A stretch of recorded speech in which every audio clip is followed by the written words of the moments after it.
I've started recording. And Linda, are you out there? Yep, I am. Excellent. Okay. I think I saw you wrote a chat thing saying I hadn't posted, and that probably was true when you typed it. But I think Yep, you'll just find got that them now and I'm uploading them. okay, excellent. So we're gonna, go and talk through, some of this stuff and things like that. And I'll be watching the clock for us, so don't worry about, me losing track of what's going on here and things like that. And so when Linda ends up sharing this, then we'll go and everybody, that you're being recorded. Let's see. Do we know how many people are here? Maybe I don't. Well, I don't. So far, there are 17 students. Okay. And I don't mean I don't care, but I really try to start pretty much on time. And I know I slide in right on time, but it's all to try to prepare better. Okay, so these are coming up eventually, right, Linda? Yep, working on it Oh, right now. all right, excellent. So any second. Okay.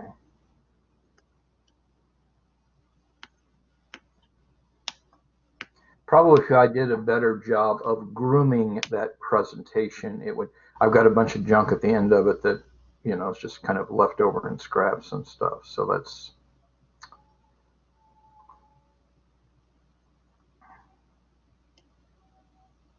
It says it's converting. Okay, good, I There we guess. go. Well, welcome anyway, and I hope there's some people from the net class here and some people, otherwise. There it is. Okay, and I call these raw notes because, they're there. Okay, so these are the opening salvos, and the opening salvo will have opportunity for Q&A, and Linda, if I'm at the top of my game, which always isn't the case, but if I am, I'll ask you if you have anything that you want to bring up here, but I'm going to start. Okay. I've spent a lot of my time with Pearson. I almost feel like they're going to have a retirement fund for me or something. Anyway, what has happened is I've established um, a mechanism with them. And so I have asked you, students, on your honor, if you bought the code, and I am going to just rewind a little bit and say, I sort of ask you in the videos not to buy anything until we started the class, because I kind of knew that there was a potential train wreck, and my intuition was right. But anyway, that's okay because I've got your back, and you will get your money's worth for that. But what I've asked the students in both classes to do is to send me an email with, and all I ask them to do, and this is exactly what I asked to do, and so please do read these things carefully. Um, I ask you to put I bought code in the subject line, and that means that I can search for that and find it easily, and that way I can do an easy count to tell Pearson how much I want and things like that. There were a handful of students who sent me emails and they did not have that in the subject line, and I happened to look into their email and I said, oh, they wrote I bought the code inside the subject line. And so, and I know it seems strange, but a lot of times I spend a lot. In fact, I called Linda very late at night and I said, okay, let's talk through how I'm going to do this. And I actually came up with this idea of having this in the subject line because that's going to keep me from going nuts trying to count and also come up with the right number of things because I do have a lot of students. So anyway, everybody who bought the code is going to be covered. Pearson has a mechanism. So tomorrow afternoon, what I'm going to do is I'm going to go in and I'm going to count how many of these I bought the code emails I have. And don't tell Pearson this, but I might add a number of 2 or 3 on top of that, just in case there's other people who are, going to be corresponding later. And then they will send me those codes. And I will then answer these I bought the code emails with access codes. And that's how I'm going to dole them out. Now, if you didn't buy the code, I'm going to say that you don't really deserve one of these Pearson access codes. But you don't need the code, because what I told people at the beginning of the course is I compensate, and Linda and I work pretty hard, so we've got stuff. So you don't, many students are very successful without having the book, just based on what we did. So I bought the code that is in play, that will be happening. I hope to have that put to bed this week. And this has been a long haul. This has been 2 weeks of my life that I'm not going to ever get back again. But anyway, I'm doing it for you. Okay, then the next thing is I am and will be compensating through the lectures.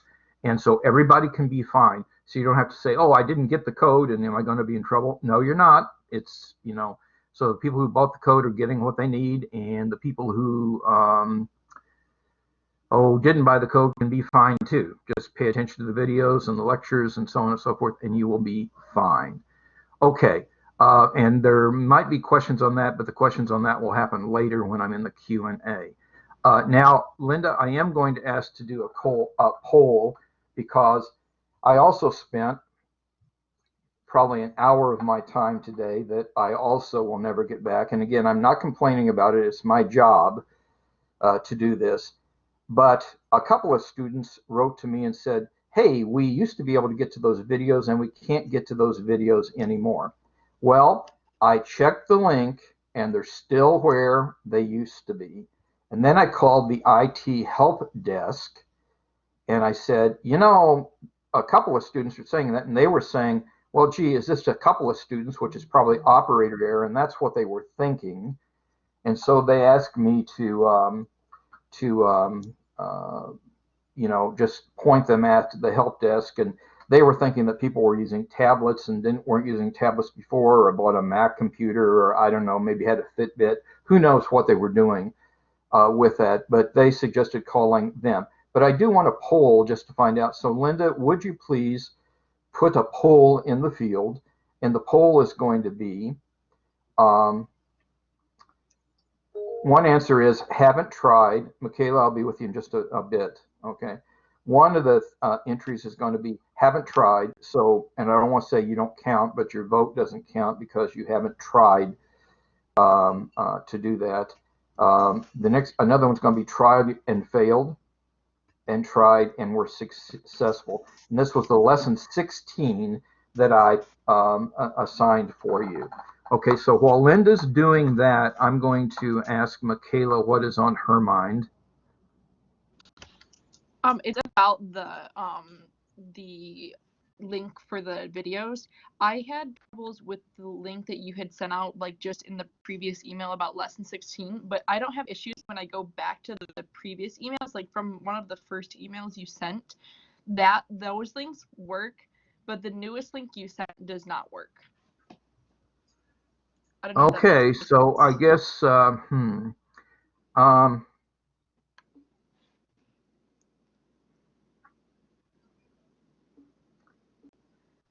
and it's looking like everyone else is so kind of saying I don't know, because they should have been the same link. Yeah, I can get so in. Some people are saying it works, and some are saying haven't tried, and some have tried and failed. Okay, let's everybody think about Michaela's thing, because, and by the way, those other things are in emails and they're in announcements and things like that. So I'm going to suggest that you go back and try the other link. And Seema looks like she's sharing something that does work up there in the whatever the comment jar. So anyway, if you tried and failed, I'm going to say it sounds like the fix for that is to go back to the other link. Now I can't believe I didn't you know, copy that right, but anyway, maybe it's the other, it's the old link. And if I think of it, I might write a broad email to everybody, but I think that maybe we have a solution for that. Okay, so you ought to be able to watch that, and you know that's useful for going forward. Okay, Linda, thank you for the poll. Yep. And we will go back to this this thing. Okay. The third bullet point, just to make a comment here. This is the way I kind of run my life. First thing I really want to do is I want to teach a good course for you guys. And so I'll work on lectures before I work on someone else. I do deal with student crises, and we do have some students who have, crises, and I try to deal with them. And that's a Pearson thing and stuff like that. So that's another important priority for me. But I'm going to say that's probably a secondary priority. And grading your work and giving you grades, I have to do that to teach you a good course, I suppose. So I'm doing it, still working on these county solutions. But you guys got plenty to work on and things like that, so I think it's fine. And I'm going to be publishing solutions for that. And then after I do that, I'll be grading it. So that's about that. Okay, tonight, here's what we're going to do. And Linda, just looking ahead, and I don't know if you can do this while this is on the screen or not, but we're going to do a poll down here that, how are you doing? Great, okay, and struggling kind of thing. But now I'm going to talk about the content. This is what's happening tonight in our lecture. I'm going to finish up regression. Linda and I will finish up the regression part. And by the way, the things I'm talking about tonight are not in the decisions through data. So I will be compensating with the notes that I'm giving you. And that means that when we publish the recording of this, that's what I'm going to point people to, look at from the net class if they're not here. And, that's how they'll, be exposed to those things. And after I finish those regression things, the next segment also that we'll get into tonight, I don't know if we'll finish it or not. It doesn't matter. We're doing fine covering material. But the next section is also not in the videos at all. So I will compensate. So tonight's lecture, some people might say, oh, it's even more important than others because it'll have content as well as Linda doing problems. Okay, Linda, let's do this little poll if you can, please.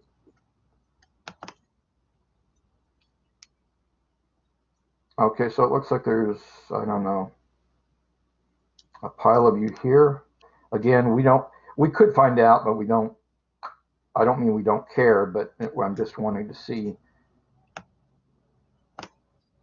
And okay, I even see some greats. Some people aren't playing, and I don't know what that means. You're welcome to play, but I'm just going to interpret them as if they're not playing, they're not struggling because okay. All right. If they're not playing, they checked out. Hey, can you and some of those no responses are probably you and me, maybe. Two of them. I'm doing good enough. Okay, so that's in fact I used good enough in the these charts soon. Linda, can they see the poll or no? Yeah, they can see it. Okay, excellent. That's all good. Okay, great.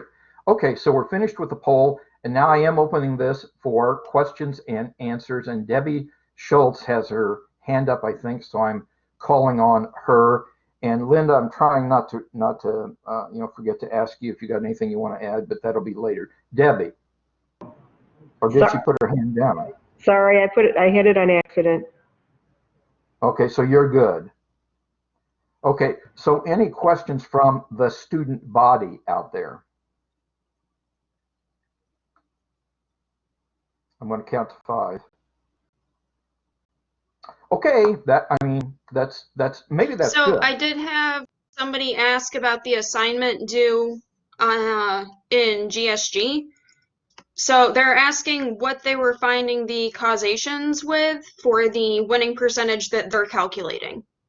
Like what causations or correlations are they calculating with that?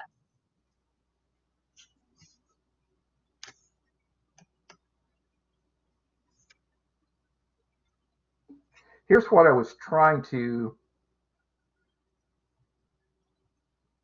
okay. I think it's just with the winning percentages that you're given. Yeah, I mean, here's the thing. Okay, here's all, and by the way, I'm just telling you an answer that I'm going to accept as being full credit. Here's the Okay, so let me say something. A couple people, had some comments there, and maybe we'll go back and maybe I'll ask Linda to look back at the comments and see if more need be said. Here's all I'm really, you see, we saw in the video that ice cream sales and drownings were correlated. And they said, well, do you think ice cream sales cause drowning? Or do you think drownings cause ice cream sales because people are wanting to watch and they're buying ice cream and stuff like that? And the answer is no, there's a lurking variable there. There's something that's causing that. And in fact, ice cream sales and drownings have nothing to do with one another, except that in the summer there's more people at the beach, and so that's what's happening there. Now, I think when we're looking at if you score a lot of runs or if you don't allow many runs, that helps you win games. And so I think there is a causation. If you play good defense, that helps you win more games. If you score more runs or score more points, it helps you win more games. So I'm really, that question I was asking about those two things was just to say, yeah, is this one of those things where it's like Nicolas Cage movies and doesn't have anything to do with the other thing? Or is there some element of causation here? And I think there is, in those baseball statistics, an element of causation. Linda, if you were able to glance at the yeah, so I think they're mainly confused about the formula that they're given. Okay, well, let's address, I do want to address questions. So, and again, Linda's pretty smart about listening to students and figuring out what people want to do. Wow. Okay, so Linda, can you call up the data set, and we'll go back to the slideshow in a bit, but not right now. So go back to calling up that data set of the baseball statistics. You know what I'm asking you to do? Yeah, I gotcha. And we're gonna do part of this, okay? Okay. And I think what I'm really going to do is I'm just going to do the James formula. Yeah, I think that's the main thing that they're having trouble with. Okay. All right, I've got everything up. Let me just share my screen. Thank you.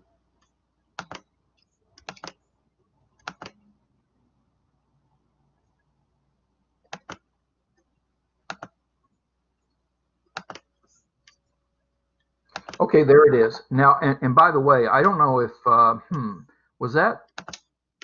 Oh, okay, good. Now, Bill James' formula is there somewhere too. And is right there. Yeah, it's hard to, well, I got to put my glasses on because I can't see anything. Okay, so, but Linda can see it. That's good. She's making it bigger too. Okay, so the Bill James formula is the one there. And what you do is the numerator is runs scored squared. And it's being divided the whole of runs scored squared plus runs allowed squared. And so that is the Bill James formula, and it's just squared. So what I'm going to ask Linda to do, and I think this might do it.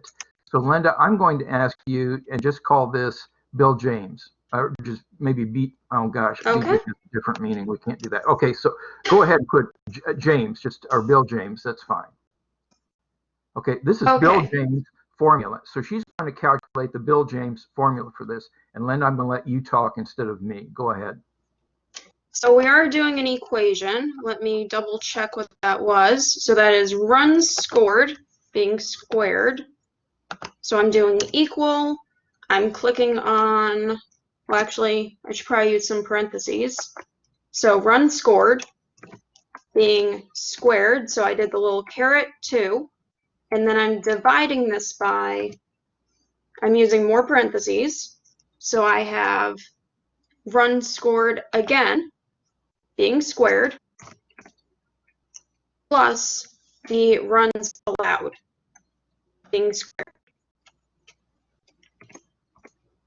So I close my parentheses because I'm dividing by that whole thing, and I press enter. Now, by the way, parentheses are like wearing a belt and suspenders and things like that. And Linda's number is correct, okay?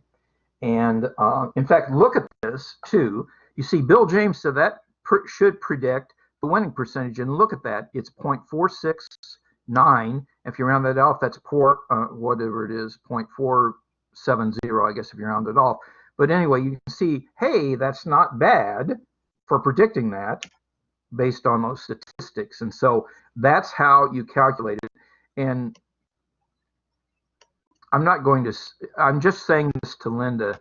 Your first batch of parentheses weren't necessary, but the others were, and it didn't hurt anything. So, okay. So it's all good. And I probably shouldn't have even said that, but I was thinking about that as you were doing it. Okay. Now, does anybody, I'm polling for the student population, the student body, as it were. Do you want to, you're good with that then, what Linda just did? And that, I think that maybe answered most of the questions. And Linda, you seem to think that that answered, that was what students were asking about in the GSG. Yeah. Okay.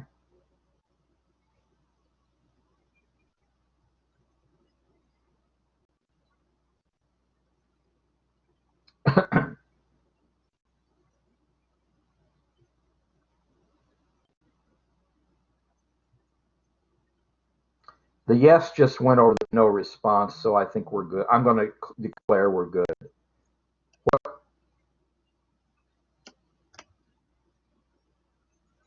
All right, that question. So the actual winning percentage is here. The predicted winning percentage is here. Right. So we're basing all of our work off of the predicted winning percentage?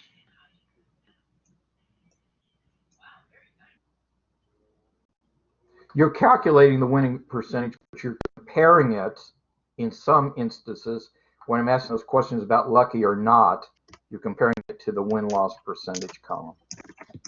Got it.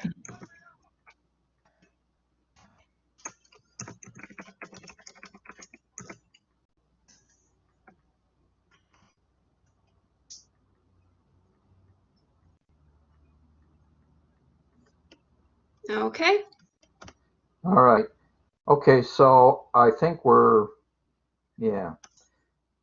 I think we're going to call that good unless somebody objects. And if you object, that's fine. We'll listen to you, but.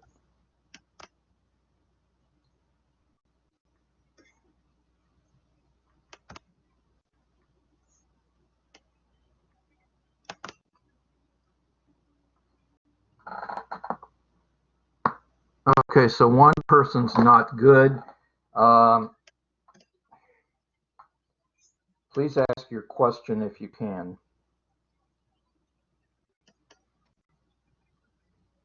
Oh, they moved them to other columns, so okay. Maybe that was an epiphany. Okay, so that's good. Okay, so we solved that thing, and now, and Linda, was that your only thing? Yep, I think so. All right. Okay, so let's move on then to another slide. Now, here is, and that was my response when, when sometimes when people ask me, how am I doing? I say, good enough. But that actually is the question that's in this slide, because the real question that we're asking is the correlation good enough to use? And so what happens is there's a table in this book, but also I'm giving you the table on this slide that Linda is showing you. And this gives you the critical values for the correlation coefficient. And so what happens is, and Linda, we can lose the poll anytime, I think. I already got rid of it. Okay, it's still on my screen. Oh, I close it. Maybe I close it. Okay, it's gone. There we go. Okay. All right. Now, so this is an important table. This will be in grace notes on an exam on the midterm, and you've got it here in these notes, and so it's something you'll have available and can use, but this is what you use to answer that question. And so what we're going to do is, and so Linda, this is probably the easiest way for you to access this, is just to go back to the slide when we need it. But this is a table. But now advance the slide. And you see the question we're asking is the correlation good enough to use for the statistic or not? Okay, and this is how you test it. So there's a box there. In fact, I'm going to read a little bit of this. And this is how I'm saying I'm really compensating. I'm giving you guys pages from the book because I'm just tearing pages out of Solomon's book.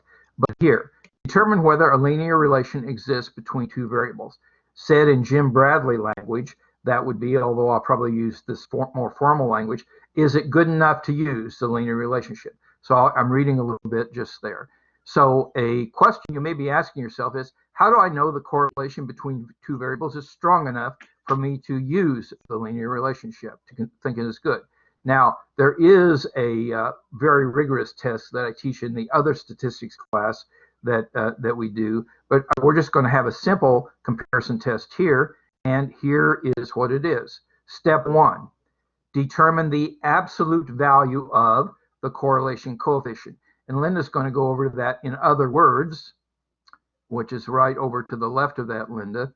And what it says is absolute value is drop the sign, the SIGN. So if it's negative, you just write the positive number. If it's positive, you write the positive number. So for example, the absolute value of 5 is 5. The absolute value of -4 is 4. And the absolute value of 0 is 0. So first thing you do is you take the R, the little r, and you determine the absolute value of that.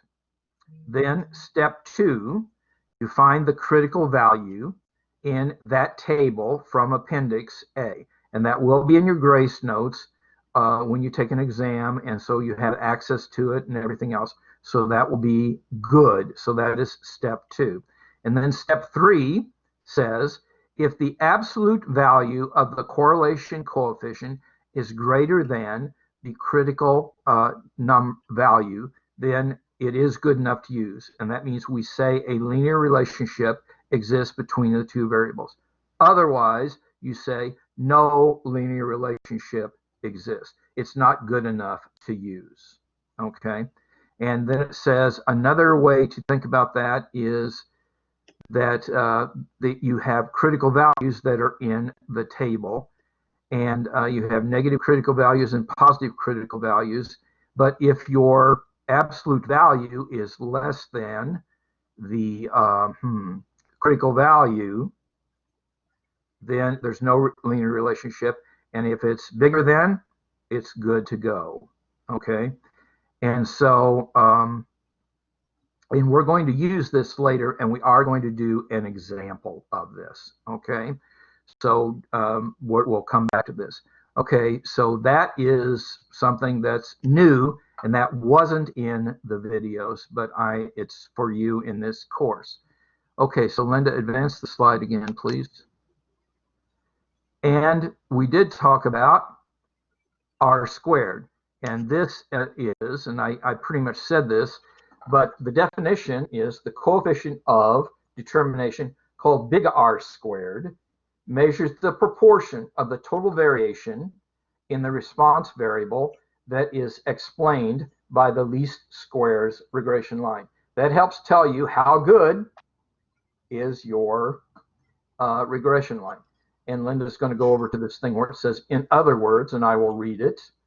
In other words, the coefficient of determination is a measure of how well the least squares regression line describes the relation between the explanatory and response variables. Explanatory, you remember, is the x, and the other one is the y.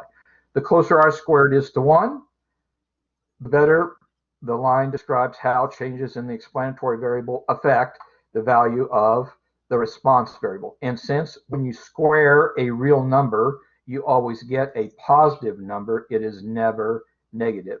And you might say, well, where do I find that number? Well, that's that little equation that I wrote in at the bottom, and that's looking blurred on the slide to me. But anyway, to calculate big R squared, you just calculate for a line, you just calculate little r squared. And so that's what we're doing. And this will come up again in an example, because I think we have a pretty much a comprehensive example that is coming up. And I think, Linda, the comprehensive example comes up next. Okay. Yes, it does. Okay, now, what you all should do, if you have Excel or whatever, 365, and it's free for you all, I hope you all do have that. And I'd encourage you actually to try to do some of these things while Linda is doing it. But I'm going to be reading, and maybe Linda can be typing while I'm reading, actually. She probably can, but I will. Oh, I am. Okay, excellent. Crickets make a, I am so glad you're here, Linda. I really appreciate you. Crickets make a chirping noise by sliding their wings rapidly over each other. I grew up in the country, and you can hear this really loud in the country. You actually can hear it here sometimes in the evening as well. Perhaps you have noticed the number of chirps seem to increase with the temperature. The following data list the temperature in degrees Fahrenheit and the number of chirps per second for the striped ground cricket. Now, if you look down there, this actually was something that was published at Harvard by this guy. And so there are people who are truly interested in this, and they're probably like insect guys and gals and stuff like that. But there are people who really study this. So you have all of those temperatures, which are the chirps, and versus the chirps. So Linda is pounding those in. But when you look at this, we got A through D, that was problem 1, and number 2 really said use the same data. And so we're going to go through and do all of that. So we have quite a bit that we're going to do. And I think, Linda, this is a pretty comprehensive exercise. So we are going to go through this exercise and do all of this. I'm going to have Linda go, and Linda might be going back and forth. Okay, I'm going to speak to the first thing, though. Number A, it says, what is the likely explanatory variable in these data and why? Well, the explanatory variable is the X. It's what makes the Y happen. And you see, I think, as you think about this, maybe the higher the temperature, the more active the crickets are, and so they chirp more often, and things like that, based on the temperature. So the temperature explains the chirps. It is not likely that just a bunch of crickets chirping actually raises the temperature. So the likely explanatory variable, and the data even shows it, is that X that is there. And I sort of gave you a Y. Okay. Now, Linda, the first thing we're supposed to do is draw a scatter plot of this. So I'm giving the ball back to you. Okay. So I am just highlighting the data, and then we'll go under Insert and find our scatter plot. And there we go. And you notice that Linda, now actually she could have done it either way, but I think she did. I mean, she always does good stuff, but I think the way she did that, she also did get the temperatures or the X's down there at the bottom. Yep. Okay. And you notice that, okay, so they're all up there, and we do have a scatter plot. And if Linda made that scatter plot bigger, if she did it, you might be able to see a little more separation, or maybe not. I don't know. Yeah, a little bit. Slightly. Yeah. Okay, so you can do that. Now, you might say, well, Jim, are you ever going to ask us to do that? Well, quite possibly. And so I'm going to ask Linda to make a copy of that and throw that over onto a Word document or something. And we're going to eventually do the Word document as a PDF, because you see, I might say, hey, make a scatter plot and turn it in as a PDF during a test. Or even whatever we do, these projects, okay? So you see, And so if I were asking Linda to do that and she turned, that in, I'd say, yep, she did it. And that was good. Okay. And so I guess I'm going to pause just every so often and say, any questions? Some people tell me I don't do that often enough. So any questions? But I only count to 5. And I've counted to 5 already. So that takes care of that. So Linda, let's jump back then to the, let's see. She's got the questions there, I guess. So maybe I can read them there. So we did B. The next one says, compute the linear correlation coefficient between the temperature and chirps per second. So Linda, you have the ball again. Okay, so we know that R is our correlation coefficient. So I'm doing equals CORREL, correl, and my Y values. I don't think it matters for correlation coefficient, but just to get in the habit of it. Close my parenthesis and enter. So Okay. 0.835 is my correlation coefficient. Now that is 0.835. And Linda, even though it's maybe not the next thing we're going to need it, so let's have a capital R squared and let's calculate that down there, please. Okay.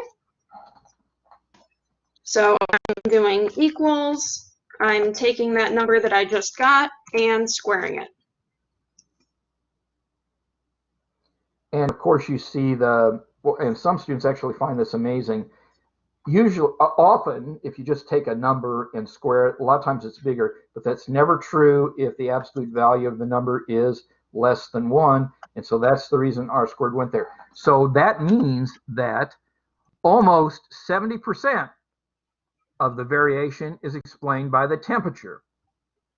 And you might say, well, maybe it depends on, what kind of insecticides people are using. Yeah, but those variables don't contribute a lot.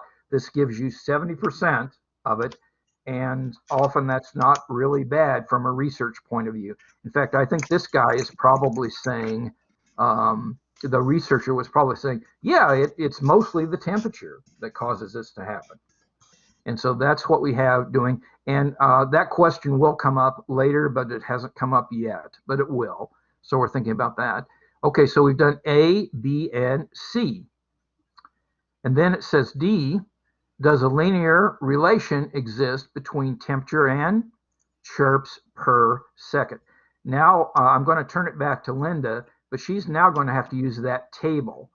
And so, and she has to know what R is and so on and so forth. So go ahead, Linda, please. Yeah, so now we come to the question of, will this be good enough to use? So our value for R was 0.835. And we have, I believe, 15 data points, because it goes down to 16, but one of those is the titles. So if n is 15, then I need an R value of at least 0.514. Now, because 0.835 is bigger than 0.514, then it is good enough to use. Okay, so that is good. And again, pay close attention to the fact that, yeah, but it's the absolute value. So if that was negative, you'd be doing it the other way. This just ended up being positive. So, that's what we got. That's what we got going on with this. And wow, I think that's good enough for that. Okay, and the answer then would be it does exist. And Sydney, I'll be with you in just a second. I did realize there was something else that I probably should have said about that. I probably will ask you, what cutoff did you use? But it's good enough to use, and we are going to be using that linear relationship later. Yes, Sydney. Where did you get the 0.514 from? I'm going to let Right Linda there. answer that because she's got the, yeah. A little hard to see because the picture is kind of fuzzy, but we do have a 15 as the n value on this table. And then I just right across. So these are your correlation coefficient cutoffs. And because there are 15 values, then 0.514. And Sydney may have a follow-on question. I just remembered what I wanted to say, and I'm going to say it before I forget.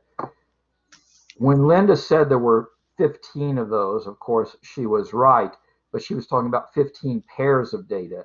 But, you know, you got like 30 numbers there, but it's not 30 that you're looking at, it's 15. It's the number of pairs of data. Yeah, Sydney, you have another question then? No, it's actually, it's me with my hand raised. It says one, oh, it said one more, and I didn't know if that was Sydney saying that. It looks like Rachel has a comment. Go ahead, Rachel. So I just wanted to clarify that the n value is how many data points there are. Yes. How many pairs of data points? Okay. Pairs. And Well, I that's mean, what each data point has an X and a Y, so. Gotcha. Thank you. Okay, excellent. And that actually was the point I was trying to make, so I think it was maybe a worthwhile point. Okay, now we're moving into, now Linda, what we want to do is, it's called A again, but it's a different problem, but it's the same data set. But you see, this is the kind of question I'm going to be asking you. Now, it's not this data, but it's some other data. So you say, oh, I want to know how to do this. So you want to find the least squares line. Now, that means you're going to find y equals mx plus b, or it's going to be chirps equal a number times the temperature plus an intercept. Okay, but we need to figure out what those are. Okay, so we're going to find the regression line. Go ahead, Linda. Okay, so you'll see in this cell that I have y hat equals mx plus b. Y hat is just what we call the prediction value. So to find m, that's my slope. So I'm doing equals slope. And then first I have to highlight my y's, comma, highlight my x's. Close my parenthesis, press enter. So that is my slope. Or you can use that god-awful formula. Okay? Yeah, I mean, but nobody wants to do that. I know, but Excel is better. That's what I'm trying to say. And Josh, I'm going to let her get this this constant, and then I want to recognize you immediately after that. Go ahead, Linda. Okay, so very similarly, now I'm using the equals intercept function.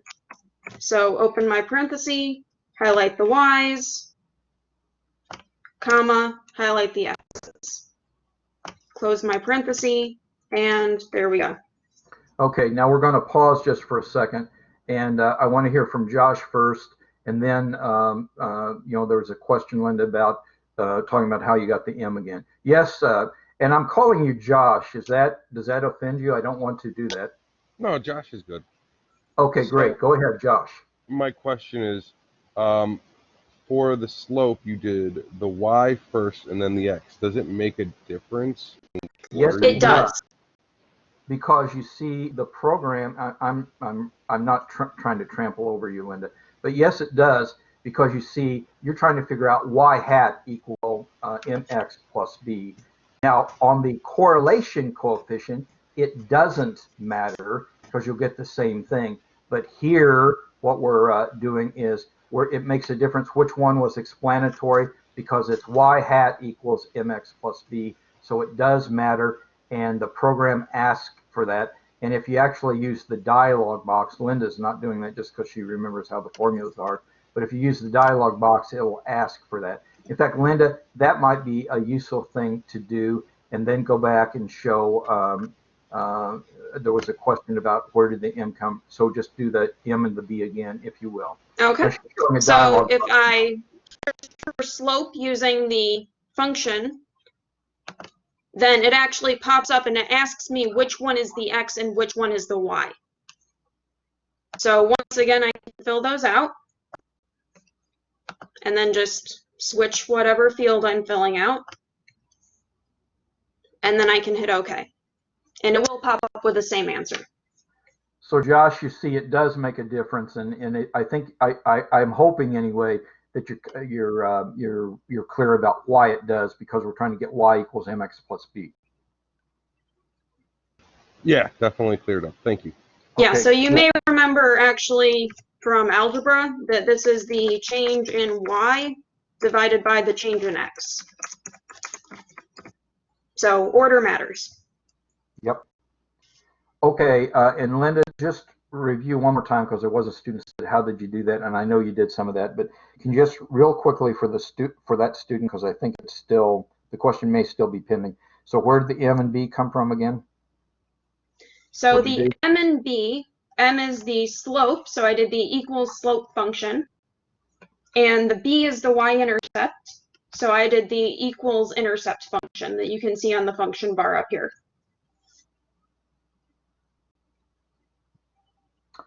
Okay, so I think I'm going to declare that question answered unless it gets, resurrected, which is fine. Again, you guys should ask, oh, there's the question. Is there any way to make my Excel look like yours? And I think the answer is, well, yes, because Linda is using 365 here, and you have free access to 365. Now, maybe that wasn't what you were asking, but that's at least my answer at the start to that question. And Linda, did you think, and Sydney, I do see you, I'll be with you in just a second. Linda, and there's somebody else there behind Sydney, but Sydney will go first. Linda, I answered that question, right? Yeah, they may have been referring to the stuff I have up here with all the pens and things. That's just because I'm using a Surface Pro pen. Okay. All right, but you don't need a Surface Pro pen to do that. Okay. No, that was just so I could do that fancy circle. Okay, so Sydney has a question, so she is next. And sorry. Go ahead, Sydney. Now, will it tell you, like, will the data tell you which one will be Y and which one will be X?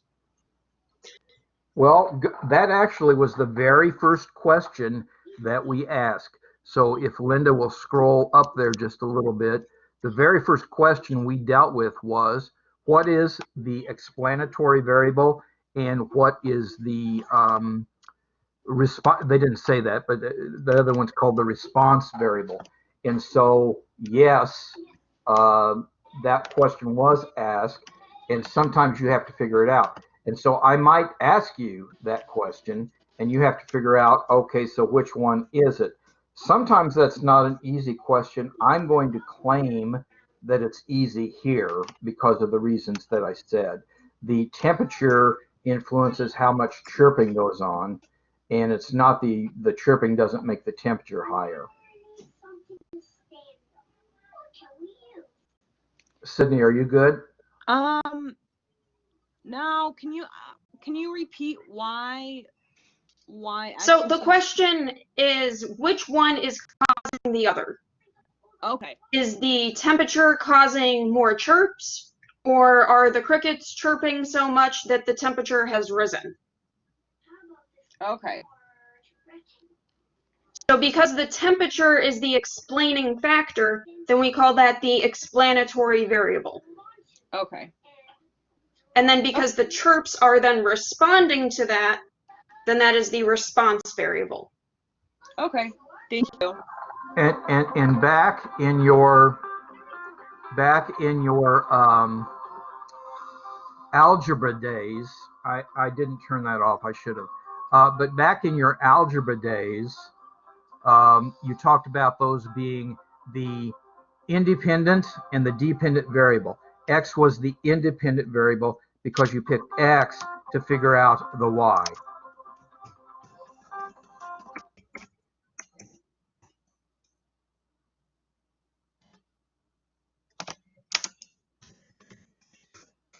Okay, let's figure out where we. Oh wait, Sydney, your hand is still up, but are you still having it up? Okay, it's gone, and I don't see another hand up. And there was one for a while, but we might have answered that along the way. So I'm going to assume that there's not a question pending out there. Okay, so we've done part A, and this interpret the slope and y-intercept if appropriate. Okay, well.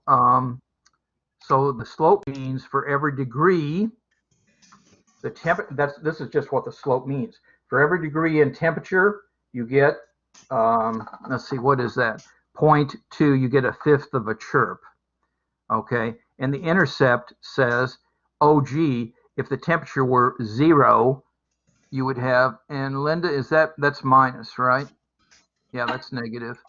And so you would have negative 3.09. Now, you can't have negative chirps, but that's the fit of the line. And so that's physically not meaningful, the intercept, but the slope, I think, is meaningful. So that's what they mean, and it just goes back to your kind of your math days about what the slope and the intercept mean.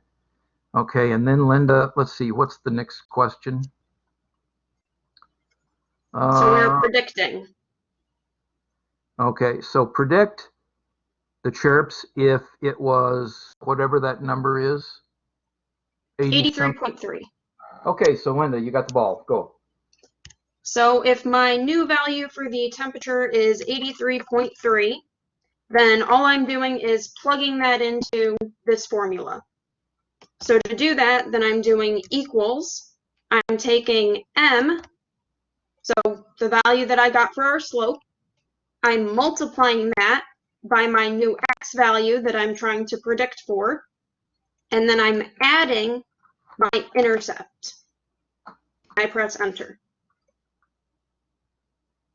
So we should get about 17.3 chirps. Okay, and again, that's a prediction. And Linda, that might not be the question that is asked, but one thing, this is just another question I might ask. Predict the chirps per second. Yeah, but what? Oh, it says. All right, no, that was predicting. What I was going to say is that above or below the regression line? Let's just say that, you know, that's a question for future study. Is it above or below the regression line? And just putting that in there would be good, Linda. And then I'm looking at further. Oh wait, no, that is D. I'm sorry. I'm shutting up. D. I've taught this course too much against. Go ahead, let's D, and I'm reading D. So a chirp, let's see, a cricket chirps 15 times per second when the temperature is 82. Okay, is that above or below the predicted one? And so, yeah, Linda, go ahead and deal with that, please. Okay, so if we have 82 and they're saying we get out 15. So I'm going to, actually, give me 1 second. So they're saying we get out 15. So I'm going to put my predicted value in this y hat column. So here, then I'm doing equals, I'm taking my slope, multiplying it by my x value, and adding my intercept. So our prediction tells us that we'll get about 17, but we actually got 15. So that is below what we would expect. Okay, excellent, thank you. And let's go to the next question up there, whatever that is. We're almost finished, I think. I think the next one asks you something about, it's 55 degrees outside. And by the way, it has been kind of chilly lately a little bit. Would you recommend using this model to predict the number of chirps per second? And if you look over there, you can see that in Linda's scatter plot that wasn't there. So the answer to that is no, you wouldn't do that because that's way outside the range. I think the crickets are probably hibernating or something. They're not out chirping at that time, and so that won't the model won't be good down there. And that's going to be the danger. And in fact, if I were teaching this in class, I talk about the hazards of extrapolation very much. Okay, Linda, does that finish this thing up, I think? I believe so. As my math instructor in high school used to say, that's just a real good test question. And that is a good test question that covers pretty much everything that we've talked about. Now, it doesn't mean I'm going to ask you exactly that test question, but if you really understand this, you ought to be, and understand how to do these things in Excel, you ought to be in pretty good shape. Okay, so that is, that's good, I think. All right, so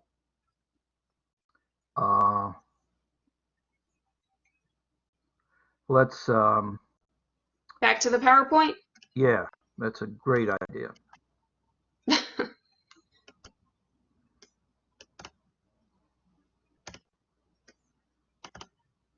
Now, we invested some serious time on that, and actually I didn't intend to invest much time at all, but we're in good shape on the course. We're covering the stuff, and given the number of questions and stuff, I think that was probably useful. Now we're going into something, and you have not seen a video on this. This video is what you get. But it is a video being delivered to a live class, so you guys might have questions and things like this. But this is called this chapter out of the Sullivan book, and again, I'm giving you all these notes, so you're fine if you don't have the book. It's fine. It's right here. Okay, so this section is called Contingency Tables and Association. Okay, and so there's some learning objectives there, and we'll talk about all three of those. And as I glance at the time, we're probably not going to finish all this, but we'll kind of keep track of where we are, and we'll pick it up on Tuesday, and we're going to be fine. And Linda, the thing I think isn't due till Tuesday, right? So what I don't know off the top of my head. Well, okay, but anyway, I mean, there'll be a new assignment that'll deal with this, but you'll have some time to do it. Marilyn, I see your hand. What is your question? Marilyn? Your hand was accidentally up. That can happen. Okay, so Linda, advance the slide. This is section 4.4 from the Sullivan book I'm lecturing on. Okay, that table that you see there is called a contingency table or a two-way table because it relates two categories of data. The row variable, and Linda will kind of point that out maybe. The row variable is the employment status. You see in the row you can be employed, unemployed, or not in the labor force. And I guess that means for some reason they don't count you or something. Okay. The column variable, which is what the columns describe, is the level of education. So you go from did not finish high school, you graduated high school, you did some college, or you got a bachelor's degree or higher. So there was a bunch of data tabulated here, and you can see all those numbers are different. So it depends what is happening. Okay, so that's what happens. And each box inside the table is called a cell. And in Excel, each one of those boxes is called a cell too. So when you do these kind of problems, you are going to be doing Excel, or at least let me say that is the best thing to do. And it does give you an example. It says in 2014, which apparently is when this data came from, 10,179. No, that's 10 point. Let's see. That's a point. 10.179 thousand, and that actually means 10,179 employed individuals had not finished high school. And Linda, show them where that cell is there, please. Okay, right here. Yeah. Okay, so that's how you can, kind of read this table. Okay, advance the slide, Linda, please. Okay, now, one of the things you're supposed to be able to do, and I will ask you to do this, is compute a marginal distribution. So we'll talk about that. This is the definition. A marginal distribution of a variable is a frequency or a relative frequency distribution of either the row or the column variable in the contingency table. And Sullivan in his book has a lot of these in other words. It's in the margin there, Linda. So if you can point that out for the students. These are useful because Sullivan gives a kind of a rigorous mathematical definition, And then he kind of says, this is what it means in plain speak. The distributions are called marginal distributions because they appear in the right and bottom margin of the contingency table. Now, and here's why you do that. A marginal distribution removes the effect of either the row variable or the column variable in the contingency table. So Linda, advance the slide and we'll see what happens. Okay, now what this means is we've added up the rows, and when we add up the rows, we get those blue numbers over there that Linda might be pointing to. So those are the row totals. We also have some, well, I don't know, I'm going to call that pink, but it's probably not pink. In fact, someone told me that was cyan, I think. Or am I misremembering? That's cyan. That's magenta. Thank you. Okay. My father was colorblind, and maybe I am too, but I don't know what to call the colors. I'm good at math and not good at colors, I guess. Anyway, those are called column totals, and that black thing over there in the corner is called the grand total. Okay. Now, one of the first things you want to do whenever you're confronted with one of these things, and I'm starting to ask you questions, is you probably want to get the row totals and the column totals and the grand total. Now, Linda, I'm going to ask you, and we'll go back to this slide in a bit, but I'm going to ask you to romp ahead just a little bit, and let's calculate one of those right now. And so advance the slides one at a time till I tell you to stop. Keep going.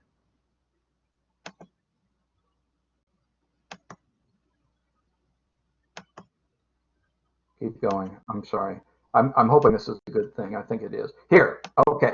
Now go back to problem 9, please. Okay. Now this is a problem where they got some data, and this is small enough, thank God, that Linda probably will have this typed in by the time I finish talking.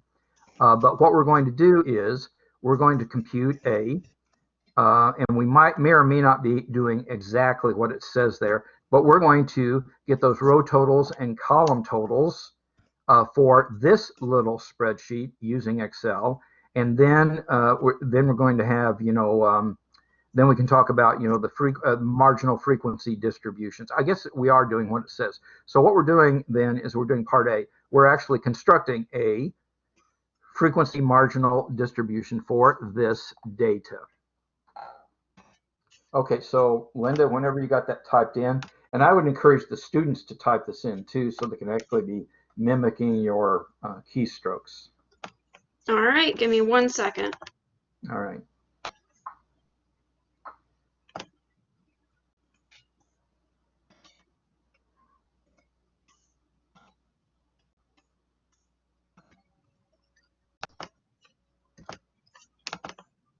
Okay.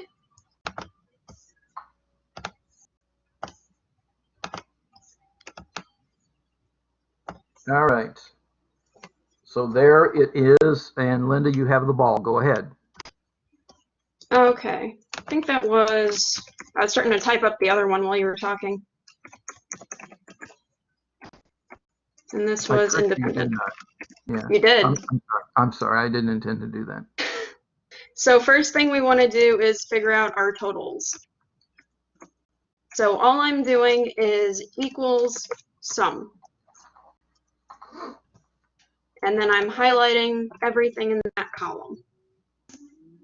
So then that cool trick that we learned before, I can drag this over and it'll apply it as well to the males. Then we also want our row totals. So I'm doing the exact same thing, still doing a sum. And now I drag over the numbers from the rows. And then I can drag that all the way down. So this 802 is my grand total.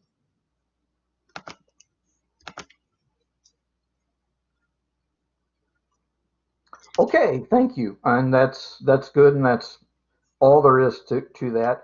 But that's one of the things you probably want to do. And you might say, well, Jim, aren't you going to add them up for us? Probably not. I'm probably going to be, wanting you to know to do that. So that is good. Now, Linda, we are going to return to this spreadsheet, and I am watching the time for you guys, so we've got time, but I want you to get your money's worth. Believe me, I really do want you to get your money's worth. And so, Linda, let's go back, and now we're going to talk about what is called the relative frequency distribution.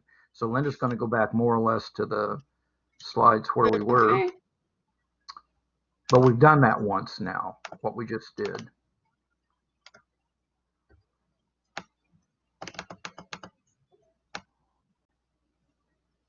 And where was that? Something like around here. Okay, yeah. Okay, here. Okay, this is back. Okay. Now here, oh wait, back one more. Maybe I define the relative. Do I? Yes. Oh, here we go. We can use the row. I'm reading what's at the bottom there. We can use the row and column totals obtained, and we did that, to calculate the relative frequency marginal distribution for each of those. Now, what we're doing really is we're changing these to percentages, basically, but these are going to be relative frequencies, so they're going to be less than 1. So, Linda, go to the next chart, please. Okay. Thank you. So you see, what we're going to do here is, down here, we're going to take that total, which was 24,395, and we're going to divide it by the grand total. And you notice we're dividing by the grand total in each case, and we're finding out that G, for the people that did not finish, or what fraction of this study, how many people what percentage did they talk to who did not finish high school in the survey that they did? And you see it's 11.7%. They talked to 29.4% of the high school graduates. Some college was 26%, and almost a third of them were bachelor's degrees or higher. And if we talked about of the survey that they talked to, and I don't know if Linda's pointing at these things or not, but we had 61.7% were employed, 3.1% were unemployed, and 35% or so was not in the labor force. This is actually sort of interesting, but anyway, this is the data. That's what it says. So you see, we changed those two numbers that are less than 1. That is called the relative frequencies, and those things will add up to 1, as you can see there in the grand total. So Linda, I think you have time, perhaps, to go back and do those calculations to get these relative frequencies. Okay. For the data, for the thing we got, the Excel spreadsheet. Yes, thank you. So I am actually going to copy and paste this. That way we have both of them on the same screen. So I'm copying it, and then there is a special way to paste it, so I only take the values. So then I'm taking all of these and dividing them by that total. So change that to an equals, divide by 802.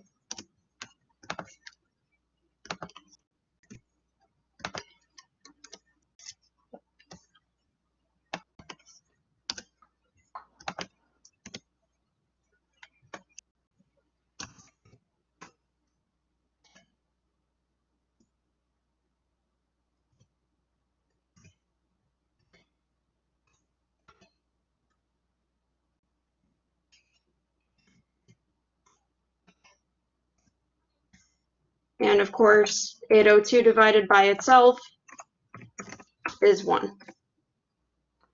Okay, so we now have done the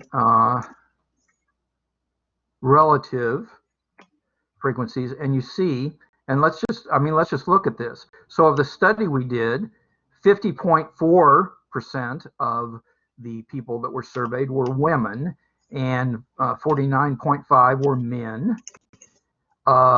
In the male category, well, we could do even more if we wanted to, But when we talked to all these people, what we found was that 27.4 of the folks ended up being Republican, and Linda's getting these other numbers, but then there were Democrats, and then there were also independents. But you see, we know the percentages of those. Now, you might say, well, Jim, what kind of questions might you ask us? I might ask you what some of those numbers are. And so you have to be able to do this calculation to answer, you know, such a question. Okay. All right. So Linda, let's go back and see what is the next question. I do know what time it is. And again, I just want you to get your money's worth. But let's go back and look at the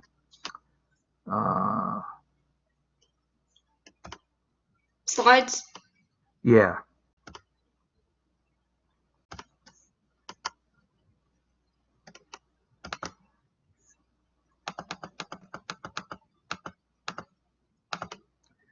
Okay, and by the way, there's some examples, and you can read through those if you want, because you've got those.